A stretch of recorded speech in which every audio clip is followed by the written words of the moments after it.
Firstly, I would like to say thank you for both of you. I think the presentation of Onion Cellar and Yasan for me is very interesting because I will explain later.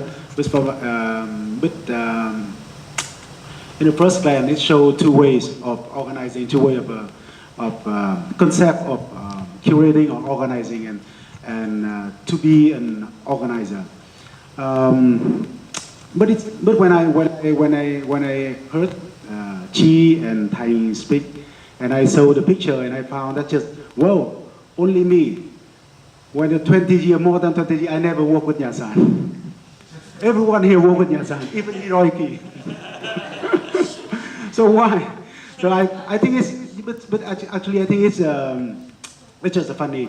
But I think I know every artist in Yasan. I work with them separately. I work with Phương Linh. I work with, but actually in Yasan, actually I never work with.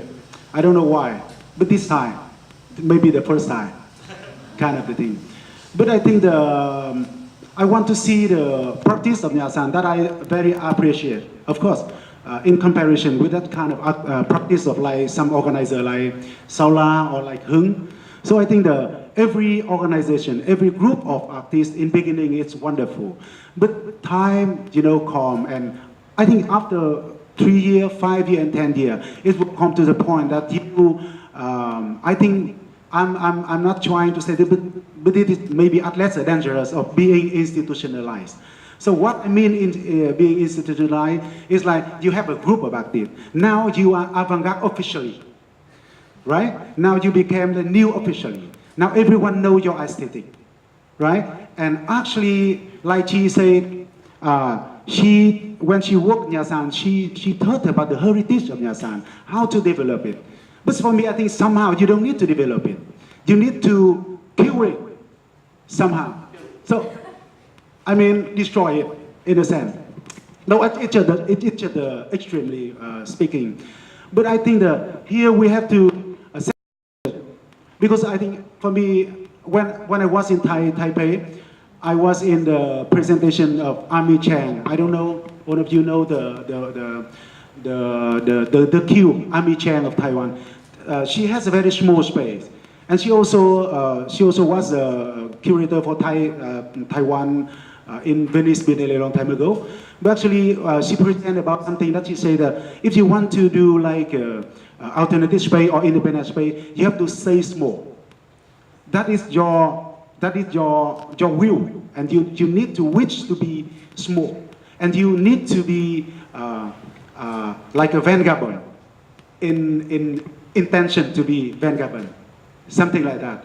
So I mean here we with I think Zero Children face with the same thing too. After 7 years, we always have to ask ourselves. So what we should do, and how about because even me. I just familiar with working with this kind of active. I just familiar with that kind of aesthetic. I just develop that kind of community. So I think somehow I don't have the answer. But I think maybe this time we can discuss about that. And in comparison with him, so I think that after 5 years and a half, now is maybe the first time you present, right? So I don't know why. So maybe you like to do it, or you don't like to do it, or maybe you are aware about the being dangerous of being institutionalized. I don't know, but I think this should be the thing we should like discuss here. I don't know. My speak is a question or just commentary, but this is what I like. We discuss about it. I just want to say it again that she said that how should we deal with the heritage that we was left with, and I guess that is more neutral than developed. But I pass it to her. So this is the translation, or you speak on behalf of Yasan? I will pass it to her because I try to be as neutral as possible when I say deal with. I mean, deal with is activity of thinking about it.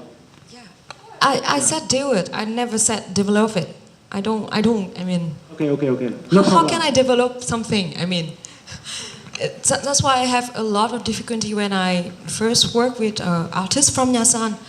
But from what, in fact, everybody think Yasan it is place that will be very institutionalized.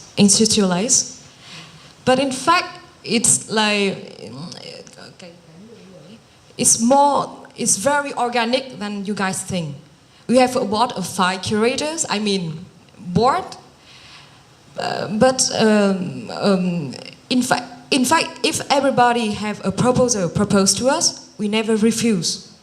I mean, if Thành want to do cure, we say okay. When Tấn Mami want to do a biennale, we just say okay, it's a good idea, but we don't have enough money or not human resource to do biennale. But if we really want to do a biennale, do it.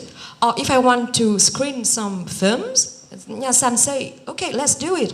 And I always encourage like Châu or Nhân, if they have a new idea, just do it. Nhà Sàn is just a platform. We have a space. That's all we have, and all the artists here to support you. We are not really institute. I mean, we are very organic. Because one thing, how can I say? I'm the winner. I can't. Em có thể nói tiếng Việt được không? Có nghĩa là có một cái mà em quan sát như thế này là ví dụ như anh bảo rằng là cái phương pháp thực hành của các nghệ sĩ cần phải kiểu như là mình phải loại bỏ nó, hay là anh dùng từ anh bảo rất là phải giết nó đi ý. Thì một cái ví dụ như thế này, anh hãy nhìn từ nhà sàn mà gắn liền với tên tuổi của những người bắt đầu từ Trần Luông cho đến cái nhà sàn collective, cho đến nhà sàn nghĩa là cái nhà sàn collective nó cũng rất là mới thôi, bây giờ nó mới được 4 năm, nó chưa được 5 năm. Cái nhà sàn gắn liền với tên tuổi của những người gắn với những tên tuổi của những người ở Việt Nam mà gắn liền với nó đã là một thực hành rất khác. Nghĩa là mình hãy nhìn vào những cái quan sát rất thực tế. Và những cái người bây giờ mà ở đây, những nghệ sĩ mới như là Sơn hay là có một cái thế hệ nghệ sĩ mới cũng đang tiếp tục làm những thực hành của họ cũng rất là khác, mối quan tâm của họ rất là khác. Và đấy là tại sao em bảo rằng là em vẫn nghĩ rằng là qua cái thực hành nghệ thuật của mình, qua những gì mình làm, cái identity của nhà sàn nó sẽ luôn luôn được tái tạo lại, được reinvent lại. Tại vì ví dụ như là cái art discourse mà được xây dựng bởi những thế hệ nghệ sĩ cũ chẳng hạn, khi mà họ reflect với lịch sử của Việt Nam, đây là một cái art discourse rất là khác, một cái diễn ngôn khác. Nhưng mà cái diễn ngôn hiện tại của những cái thế hệ nghệ sĩ bây giờ của nhà sàn làm về lịch sử đã là một cái nhìn rất là khác, mối quan tâm của họ cũng rất là khác. Và đấy mới là chưa hết là cái board của curator, gọi là board curator vậy thôi, nhưng mà nó sẽ thay đổi. Bọn em rất là muốn trong năm sau, những người như Ngân, những người như Châu, hay những người mà đã tham gia cái workshop art writing này về và trở thành những curator, họ cũng sẽ lại có một cái diễn ngôn của họ, có một cái tiếp cận của họ, và mọi thứ nó sẽ lại khác. Và cái board này nó luôn thay đổi. Đấy là tại sao em bảo là mọi người luôn nghĩ rằng mình đi theo cái hướng institutionalized, nhưng mà nó không như vậy, nó không cứng nhắc như vậy. I just try to say I'm not offensive. I try to, I'm just try to, I'm just try to not being diplomats. I'm not offensive. So I guess that for my observation, when you said that somehow we have to kill or destroy the practice of our artists, how should I put it? If you think about Nhà Sàn, so when you think of the first Nhà Sàn, the Nhà Sàn that has always been associated with Trần Lương and artists of that generation, and look at their practice, and then you look at the practice of the artists who have been associated with Nhà Sàn Collective now. And to talk about Nhà Sàn Collective, it has only been founded in 2013, so we have been now, 4 years old? And we work with different artists now, different generation, like a newer generation of artists. For example, people like Sơn, they have like different practice and different interests compared to those of their predecessor, if you may say. And in their practice and in their interest, just by doing them, it's somehow it's a way for them to reinvent or to reconstruct the identity of Nhà Sàn. And it's also the chances or the cases for different art discourse to emerge. Because think, for example, when you think of artists of previous generation, when they work with with history, it's a whole different art discourse compared to the approach or the interest of these recent or these the sort of the younger artists. And I always been thinking that like we always try to encourage sort of fresh faces, like people who join this workshop to perhaps like join our curator board and do their own thing, so that like their approach and their approaches can also give way to other art discourse. So we talk about the curator board with 5 people, but that 5 people will always be like ever changing. That there's no sort of like a rigidity here. May I ask a question? Or can I just relate to what Nyung-hee said, and then maybe Hung also want to share something. I really agree with you that this is the risk of doing, over and over again, and but I think that there was 2 things that we can think about that, but because we change ourselves as well all the time. Just like even when we come to that workshop, and we actually have a lot of like reflection of what we do and what other people do and what we can learn, and also we also have new people coming, so that they bring also new perspective, and also we face the issues of money, and this is a big issue. If we don't have money, what we can do? So it's also something that we're also facing that we might lose the space as well. So there's a lot of things that keep us sort of like going, but that also keep us changing it all the time as well. And I think yesterday we have a little bit talk about our board, and then this is like deja vu because we have 5 people on the board, 2 always traveling, like Phương Linh and Tuan Mami. And then Ngan said that she heard the same story from her father, and her father also said that his company has 5 people on the board, 2 always traveling, and he lost his job after that. Maybe it's an anecdote that is support our works, and that I think that I'm for queer forever as well. I always think about what I should do next, and then I will always try to do something. And also said that we in Nyasan, as Wechi said, it's a huge sort of like history. But when we do what we want, we do what we like. And I think the thing that we also agree with Wechi, that is because of Phương Linh. She's a person who just just do it. She doesn't really. She put us in totally free, and I really like that attitude in her. if I could share a little bit from my experience in Singapore that connects with the discussion that we're having right now, and later, Hung, I'd like you also to address you in terms of thinking about the question of the continuity of an institution, and how does an institution become an institution. So I worked at the substation, and so the substation was founded in 1990 by probably the most important cultural figure in Singapore. And one of the reasons why he was so important was the government detained him and tortured him. The detention was for 4 years. The torture was probably just, a brief period of time. So when he came out and he continued to be an artist, he had so much cultural capital. They took away his passport when they detained him. They accused him of being a communist. But when eventually they gave him a national medal for being in the arts. So the substation was founded by him. And of course, for him to found the substation, the government was very nervous. So they had a particular kind of board. And then after a while, after 5 years, he said he couldn't continue struggling. He was always an artist, so he wanted to continue his practice. Then a close associate took over as artistic director, and then I took over with another colleague. So there was 2 of us, and we were there for about 10 years. At the end of my tenure, the government started giving us more pressure to monitor us and everything like that. And so we had some discussions with the board about stopping, And one of the things about the substation is while we continued with the spirit of the founder, we were always mobile, evolving, and so forth. So when I hear your story, I hear some parallels. On the one hand, there's a spirit that is continuous, but it's also reinvented so many times. So one of the things that I suppose I regret is that we didn't shut down. But of course, on the other hand, they should continue, right? So the question of stopping is a very, very important question in the arts.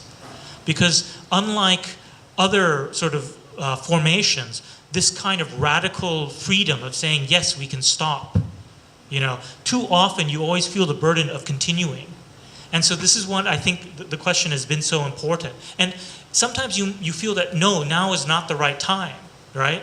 But I think it is an important question. And also that comes back to you, Hong, about how, the onion seller has had these sort of mutations over some time. And now, of course, you're here in Ho Chi Minh City as opposed to being in Hanoi. So this question of stopping, maybe we can direct it at you for a change. What would be, some of the reasons why you might want to stop with onion seller? And then, of course, how your practice might evolve or go somewhere else.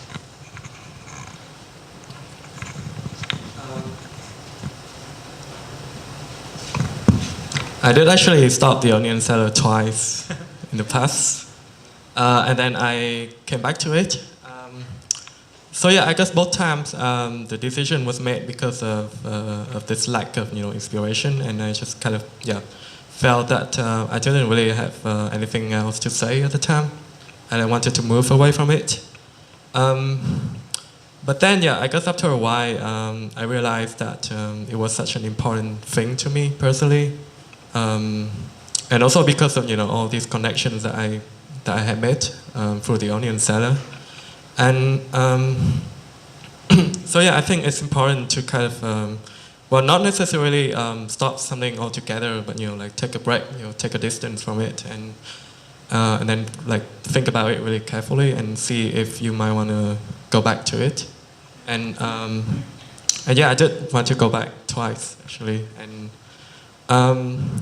But I do agree with you that it's important to reinvent yourself, which is like even more of a pressing issue for me because, like I mentioned before, the audience is essentially me.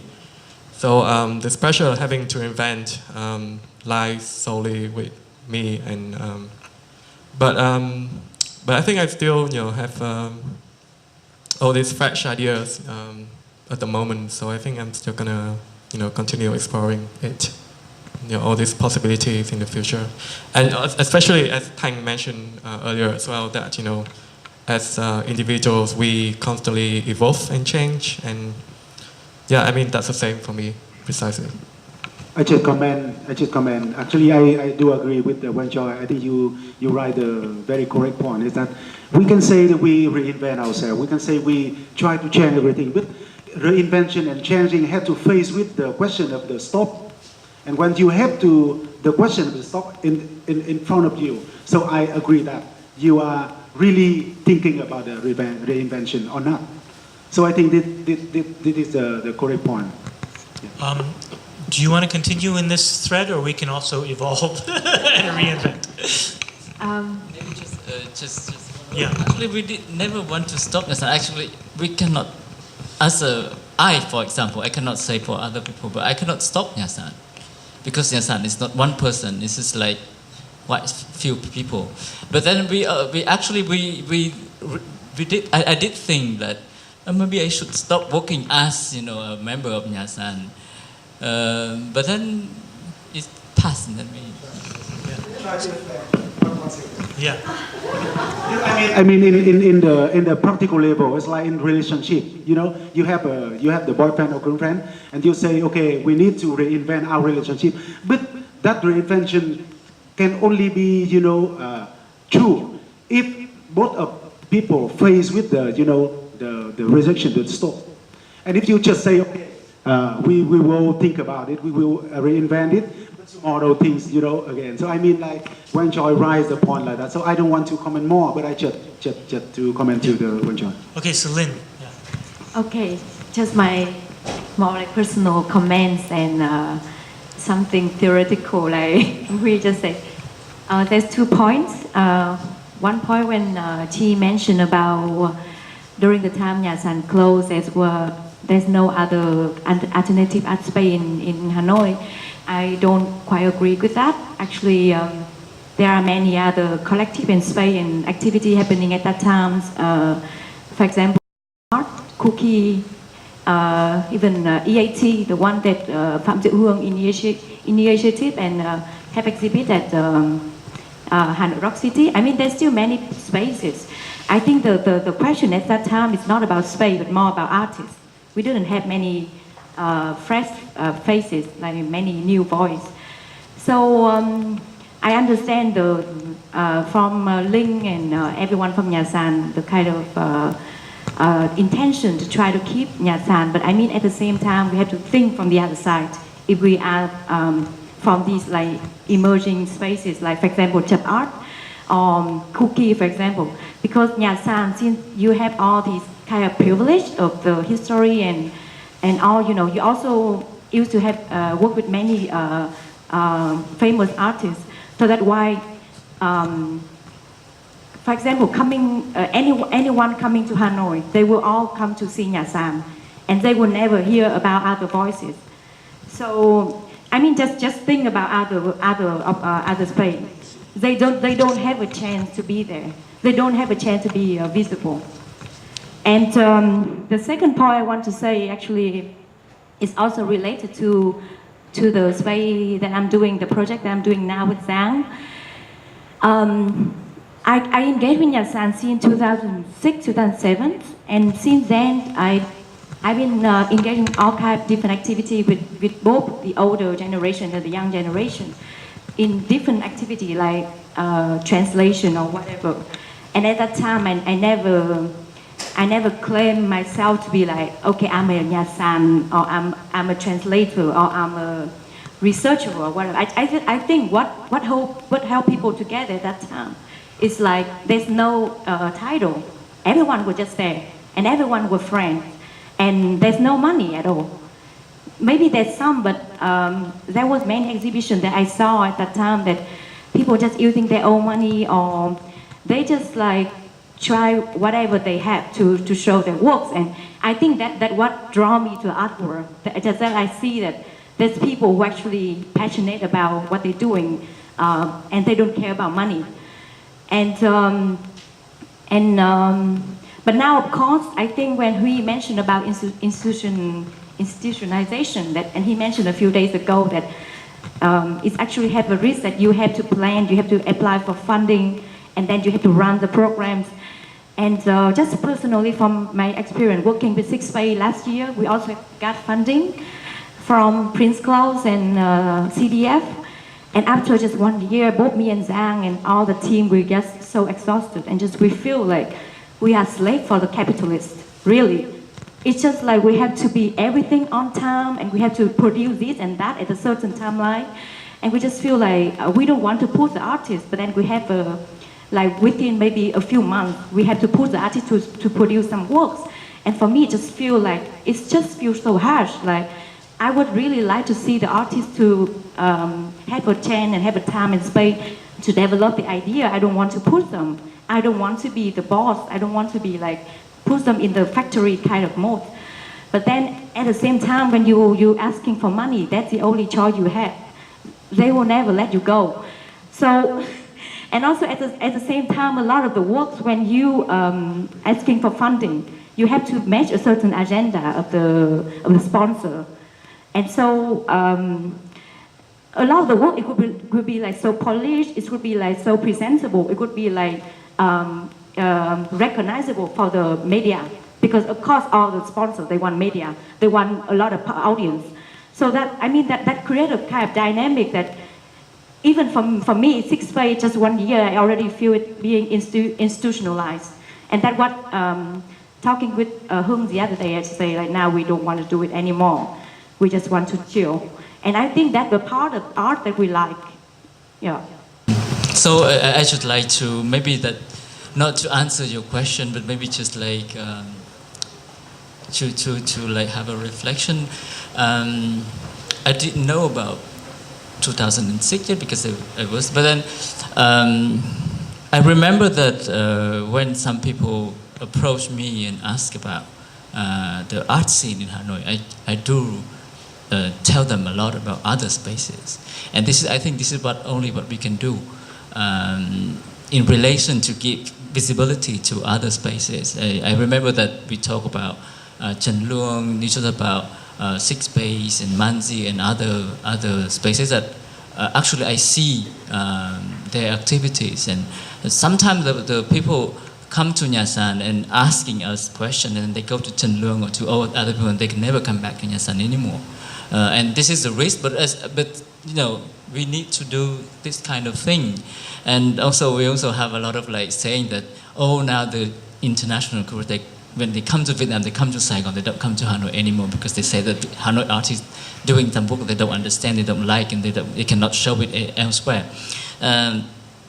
So the question of Nha San being sort of like so strong and so have the strong visibility in Hanoi, it's actually is a problem, and also we know sometimes we don't pay enough attention because we are in Nha San and we just like, oh, we don't really see other people, but I think it's a good point that but we cannot stop working because we are doing something. We need to carry on. And because other people in the group, they want to continue working with each other. And then that's why Nha San's still working. We can claim, that the international curators or the researchers are so lazy that they don't really want to see anything else. They just go to Trần Lương and that's it. Because sometimes it's happened. But we cannot claim Trần Lương because, he's a working artist and he's a very long, have a long time of working. And I also want to say something about the pressure. And you say that the pressure to the grant, the fund. I started working with grant with the Queer Forever, and I really feel that they are like a police. They ask every question. Why are you doing this? What? And what aim, and I don't know what aim, mission, and I don't really know. I just want to do something, right? And I think that we should also sort of like disconnect, the pressure and the cost and the effect, because sometimes the artists don't really care about what the grant giver wants and what the media want. They just do something they like. And they show something they like. Some other artists choose different sort of like strategy, but there's a lot of different strategies that artists are taking. Yeah. And it's in the end, it's about the work. When you face the work and we like it or we don't like it. Just very short. I promise. I just want to comment, because you point out 2 points. In your comment about the fact of the project of Skyline with Flying People too. First, I want really to thank you about this fact, because even me and Thanh, especially me, I don't feel that I have the right here to present about this program, because I did not participate in the program, and I was not in Vietnam at this time. But is this what written about the Skyline with Flying People too at this time? So that's why I talk about this. But I think your comment opened a reflection about archiving and memorizing about art history. That a very interesting issue that we have seminars like 2 days before. And I think Nha San, even me, I'm very curious about the history of Nha San. I mean, not the history that everybody, like the anecdote, history by anecdote. And now we face like the next year that we want to do like anniversary of 20 years of Nha San. We want to do a project about archive of the Nha San. And so we invite Linh to participate in the project.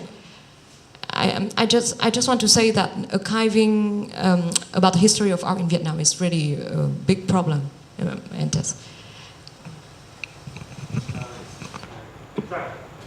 Right, just very short as well.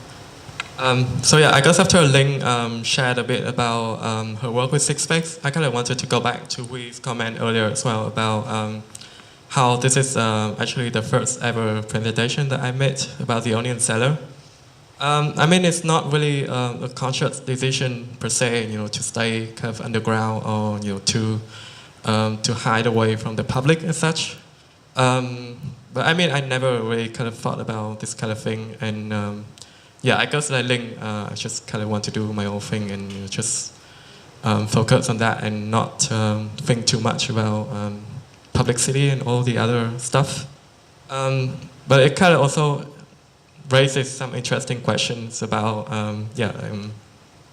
like if you on this in this day and age, I mean, if you don't do certain things, then do people know about you? Do people kind of actively seek you out, or it's just some things that I'm kind of thinking about. Just one, two. First question for Nya-san: would you invite Hui in the future? Very simple. Okay, no, just kidding. And very simple opinion about the institutionalization problem question. Because just like Hui mentioned, the cube in Taipei, the space owned by Amy. But actually, in a way, the cube is the very institutionalized space because because they almost get every big public funding every year, almost the biggest. So I would consider this or address this issue into more wide sphere to put it into more like big picture to consider how you are institutionalized or not. So, and in a way, we think about, because most of the resource in Taipei are mostly they're from public funding.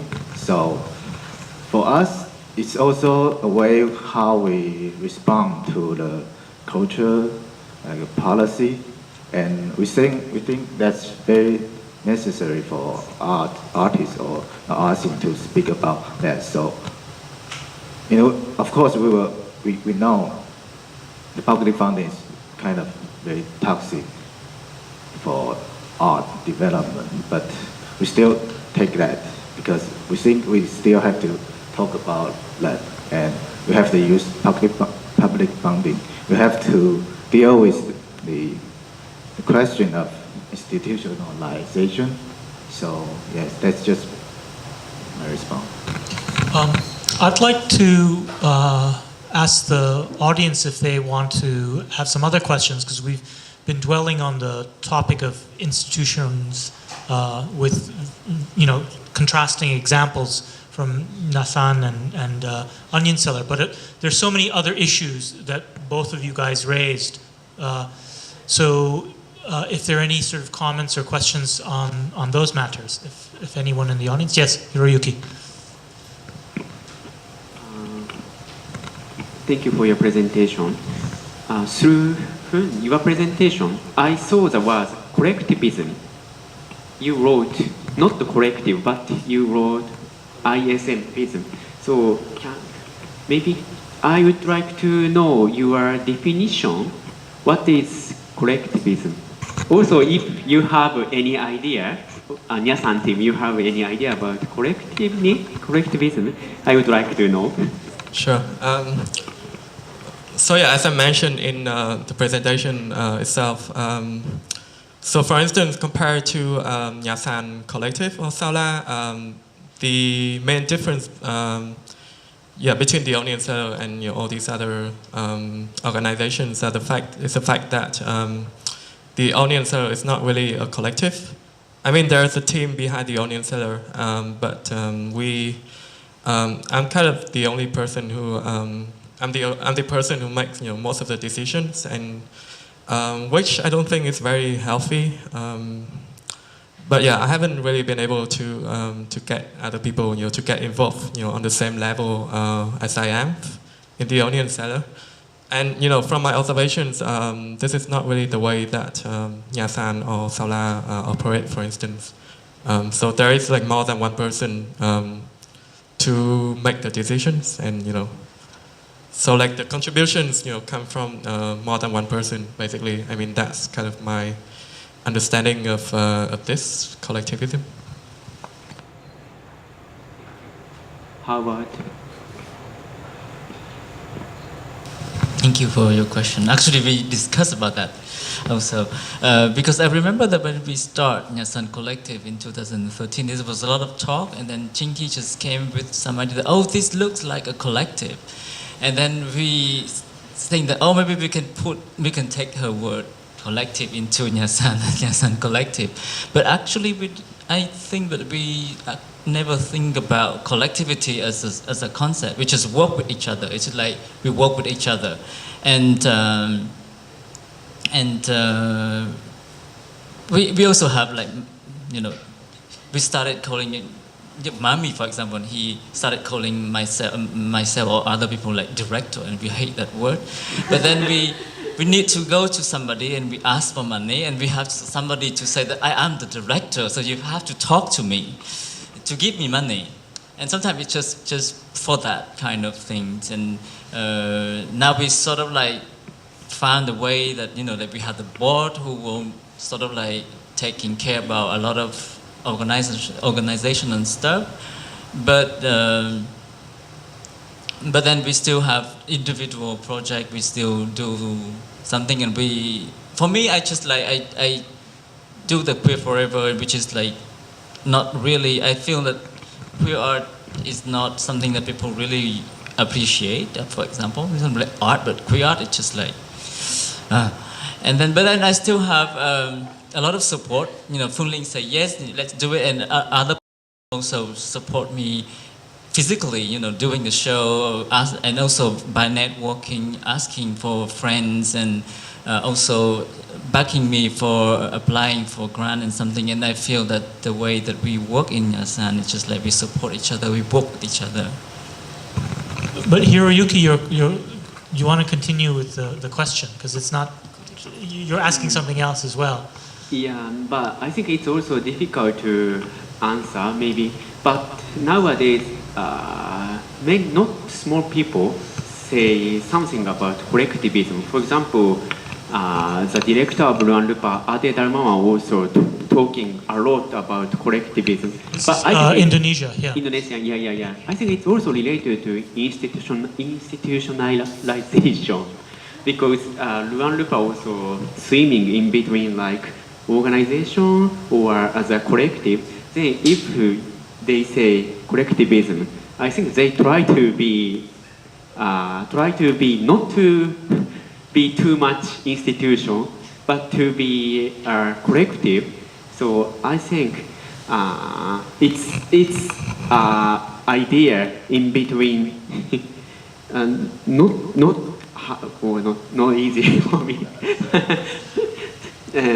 Well, as a mind of to keep mind of collective, but also I think people feel you need like kind of system or ecosystem to survive.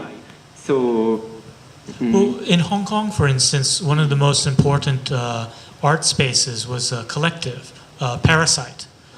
But then what's happened is in the last, I think it's almost 10 years now, they appointed a curator to be the artistic director of the organization. So they moved away from being a collective to being an art space that would have a proper team. They have a board of advisors, and so they're maybe not as isolated, or they don't have the burden. The director doesn't have the burden as much as Hung does, but there's certainly a director, right? And then he or she has assistant curators or curators. So it was very interesting that they felt they needed to do that, because the strategy was not only just for Hong Kong, but also for Hong Kong relation internationally. So my question also is, has that happened in Vietnam? And I sort of know the answer, but maybe someone who knows better should tell me about how a collective has sort of evolved into an art space.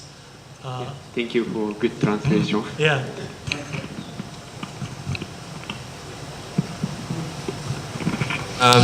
Sorry, before anybody answers this question, I just want to say that, I do also have a lot of support from the team, actually. I mean, I'm not that isolated or anything like that. I'm not, I'm not like a dictator, obviously.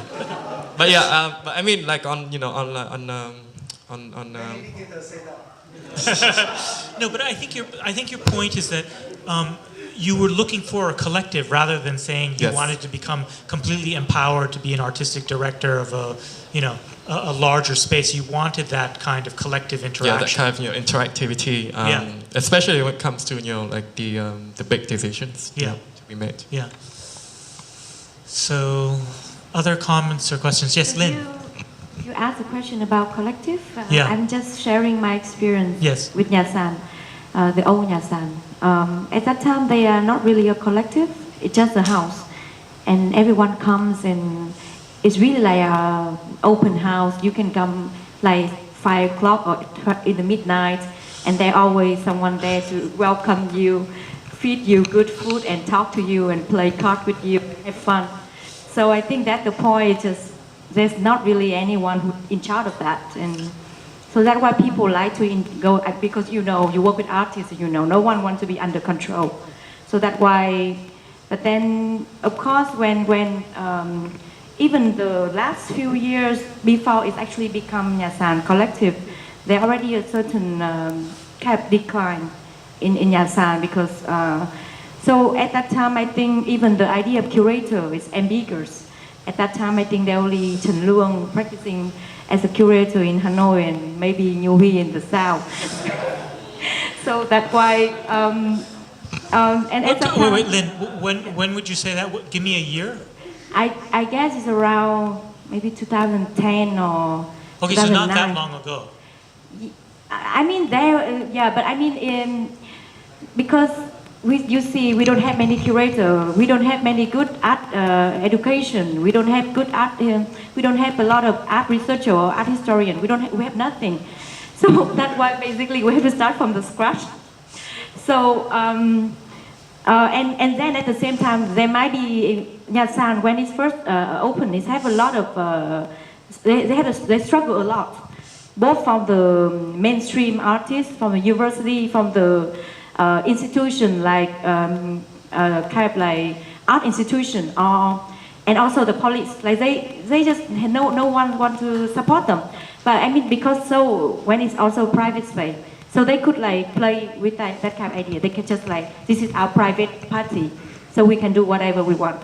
So when it's first emerged, it's really I think as the avant-garde because no one doing this, and even a lot of people who nowadays claim themselves to be contemporary artists or installation artists, at that time they hate installation, they hate this kind of practice. So I think it just reflects also the kind of change in Vietnam. It's just so quick.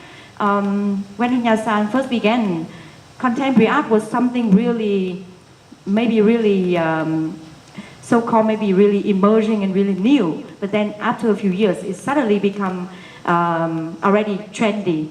There already some. Not only within the Fine Art University that they want to include like contemporary artists or contemporary art syllabus, but also from the other perspective, like everyone wants to call themselves contemporary, even if they don't know what that means. So I think that it also created a lot of confusions personally, for example, the artist group that I'm the most close with when from Nyasan, which like considered to be the most important at that time. When I talk to them, they don't associate themselves as Nyasan collective. They just say it's a place and we have a show, and it's a kind of friendship between them and Đức, the owner, and even some people, like 4 of them working together, and some critic or writer wrote about them as a group, but they always deny that. I think that also comes to the point what we mentioned about, I think as artists, they always want to, they never want to be categorized. Yes. They always want to change. But of course, art historians always want to categorize. Exactly. Well, that's right. There was also something that you said that I want to sort of put into some context. There's been, of course, you can't say it's all across Southeast Asia because the various histories are you have divergences as well. But what's very interesting is how you can see a period where contemporary practices, and contemporary practices in many different ways, both by formal experimentation, but also by the larger framework of why you're doing art, rather than just a more sort of a continuity with aesthetic conventions, right? So contemporary in this kind of taking some breaks, not necessarily modern, but and also the way that the contemporary practices have similarity with contemporary practice all around the world. So the emergence of the contemporary in different sort of social spaces, the spaces in Vietnam and Singapore, you have this moment where they're emerging and you see some resistance. And the resistance is from practitioners and some institutions. It's not necessarily the state or the government, right? It's within the more, you can see that very quick, while there's this short period of resistance, then it very, very quickly becomes commonplace, even though it's not necessarily common for the average public person, but within the arts communities and institutions, they spread quite quickly and they become accepted. And it's really interesting to see these kinds of patterns happening. So that draws back to our earlier discussion about the institutions, about art institutions, because usually these kinds of conflicts happen, and arts institutions, you can see the changes of these things really happen in the arts institutions. But for instance, in Singapore, when I was trying to support performance art in the 1990s, it got banned temporarily. Artists like Jason Lim would do performance in my class. I would invite him to just give a talk, right? And then he would do a performance. So you can see it was, slightly underground. And then very, very quickly it becomes sort of mainstream, right? So the school itself, while it was a space for some resistance, never then thinks of it as a break. There isn't, the school just carries on. So it just gets absorbed. So it's interesting to think about when we talk about institutional spaces and the histories of them and how they have so much flexibility. But that moment that Lynn is also talking about, the moment where resistance then very, very quickly becomes, a certain kind of commonplace. But it's not necessarily mainstream yet for the larger society. So these are, I think, some interesting patterns that are happening in different arts communities across Southeast Asia. It's not necessarily very common. The Philippines has a much more, it has a different kind of narrative, but you can see it happening in Singapore, Malaysia. Now I hear it happening in Vietnam. I don't know exactly how the situation would be in Thailand. So it's quite interesting just to add some context to that. Perhaps we can take one more question.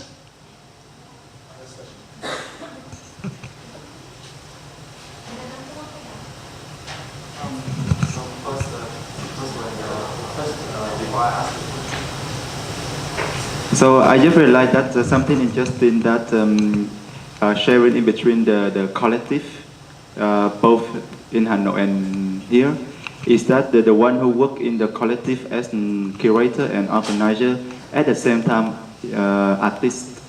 So somehow it's a struggle, dilemma, so that the artists they still want to have their own time and space to practice their art. And at the same time, they have to work as an organizer. So that's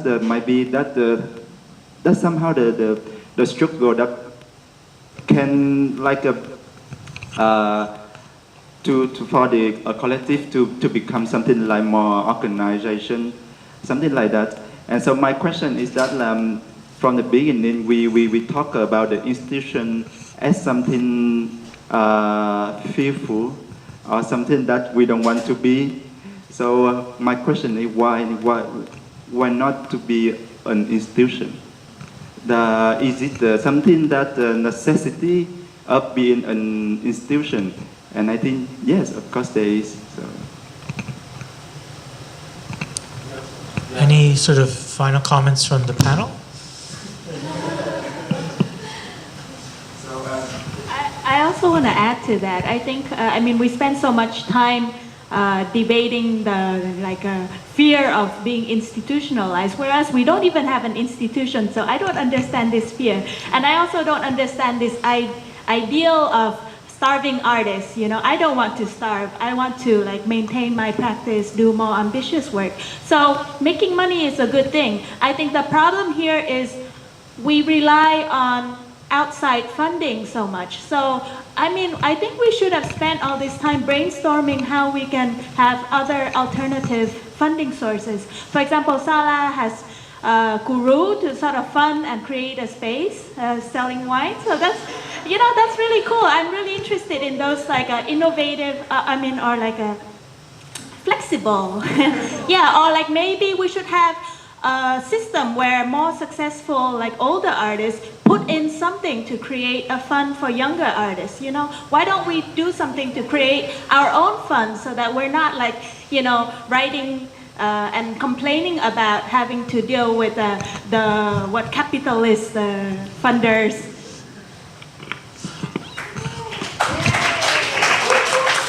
Before you answer, I just try to explain a little bit, as I understand about institutional. Institutional for me is not just physical form. When you think art is something that can be institutional mind.